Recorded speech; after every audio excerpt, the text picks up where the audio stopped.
दिल्ली में पुरानी गाड़ियां सीज रखने के फैसले पर रेखा गुप्ता सरकार का यू टर्न। राज्य के पर्यावरण मंत्री मनजिंदर सिंह सिरसा ने CAQM को पत्र लिखकर वाहनों की सीज करने की कार्रवाई पर रोक लगाने के लिए कहा। दिल्ली में सीज नहीं होंगी पुरानी गाड़ियां। दिल्ली सीएम रेखा गुप्ता के कैंप कार्यालय जनसेवा सदन का आज उद्घाटन। मुख्यमंत्री रेखा गुप्ता के लिए राजनिवास रोड पर बंगला नंबर 1 और बंगला नंबर 2 आवंटित किए गए हैं। 2 नंबर बंगला सीएम ऑफिस के तौर पर इस्तेमाल करेंगे। पटना में आज आरजेडी राष्ट्रीय कार्यकारिणी की बैठक होटल मौर्या में दोपहर 2 बजे आयोजित बैठक की अध्यक्षता पार्टी सुप्रीमो लालू प्रसाद यादव करेंगे। चुनावी रणनीतियों के साथ ही अन्य सियासी मसलों पर होगा मंथन। बिहार में आगामी विधानसभा चुनाव से पहले ओवैसी की AIMIM की बड़ी पहल। आरजेडी अध्यक्ष लालू प्रसाद को पत्र लिखकर महागठबंधन में शामिल होने की इच्छा जताई। बिहार में आम आदमी पार्टी पूरे दमखम से चुनाव लड़ेगी। आप संयोजक अरविंद केजरीवाल ने आगामी विधानसभा चुनाव अपने दम पर अकेले लड़ने का ऐलान किया।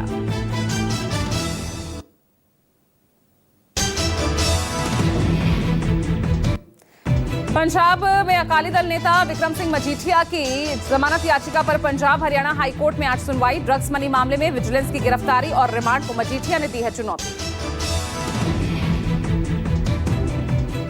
मथुरा के श्री कृष्ण जन्मभूमि ईदगाह विवाद पर आज इलाहाबाद हाईकोर्ट में फिर सुनवाई। हिंदू पक्ष ने ईदगाह मस्जिद को विवादित ढांचा घोषित करने की मांग की है।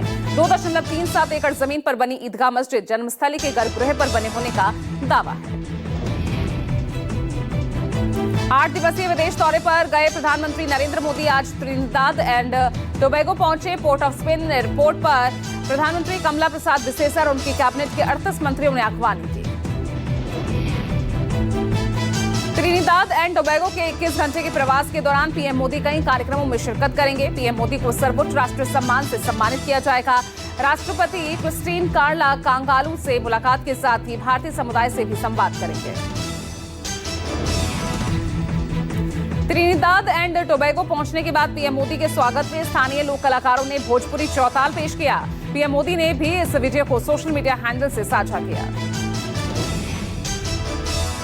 प्रधानमंत्री नरेंद्र मोदी ने गुरुवार को घाना की संसद को संबोधित किया। उन्होंने कहा, घाना में होना सौभाग्य की बात है। ये लोकतंत्र की भावना से भरी हुई धरती है। घाना पूरे अफ्रीका के लिए प्रेरणा का केंद्र है। मोदी ने कहा, भारत लोकतंत्र की जननी है। ये हमारे लिए एक सिस्टम नहीं बल्कि संस्कार है। दुनिया के सबसे बड़े लोकतंत्र के रूप में भारत दुनिया के लिए शक्ति का स्तंभ है।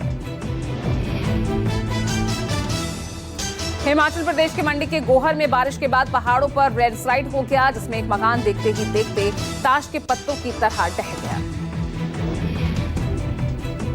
हिमाचल की मंडी में बादल फटने और अचानक आई बाढ़ से मरने वालों की संख्या बढ़कर 16 हुई। 30 से ज्यादा लोग लापता हैं। खराब मौसम के चलते राहत कार्यों में भी दिक्कत आ रही है।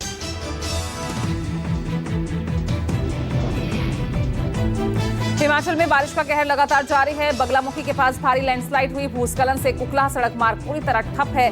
बगलामुखी के पास landslide. Manali Leh national highway 3 पर सोलंग नाला में भारी बारिश के चलते भूस्खलन, सड़क मार्ग बंद। सभी वाहनों को रोहतांग दर्रे की ओर भेजा जा रहा। ओडिशा के कोरापुट में भारी बारिश। कोरापुट किरंडुल रेल लाइन पर भूस्खलन, रेल यातायात ठप, कई ट्रेनें रद्द।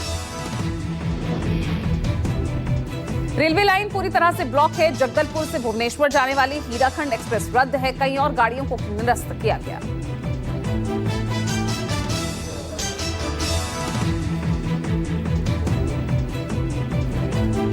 कोरापुट में भारी बारिश का कहर, पुल और सड़कें डूबी हैं। जनजीवन अस्त व्यस्त है। बीती रात से लगातार हो रही भारी बारिश। कोरापुट में भारी बारिश से जनजीवन अस्त व्यस्त। बारिश की वजह से ओडिशा के क्योंझर में भूस्खलन, मिट्टी के नीचे दबे लोग, 3 लोगों की मौत। क्योंझर में मिट्टी धंसी, 3 की मौत। जनजीवन बुरी तरह से अस्त व्यस्त होता नजर आ रहा है। कोरापुट की तस्वीरें आप देख रहे हैं। यहाँ पर भी भारी बारिश से किस तरह से जीवन अस्त व्यस्त है, ये आप साफ तौर पर देख सकते हैं। भारी बारिश की वजह से जो है यहाँ पर भी किस तरह से सड़कें धंस रही है और लोगों का जीना मुहाल है। सड़कों पर चलना लोगों का दूभर हो गया है।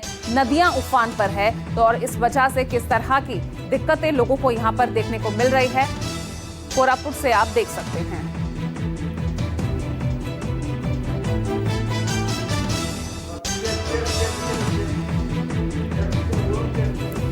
तो कोरापुट में भारी बारिश से लगातार जनजीवन किस तरह से अस्त व्यस्त चल रहा है, तस्वीरें आप साफ तौर पर देख सकते हैं।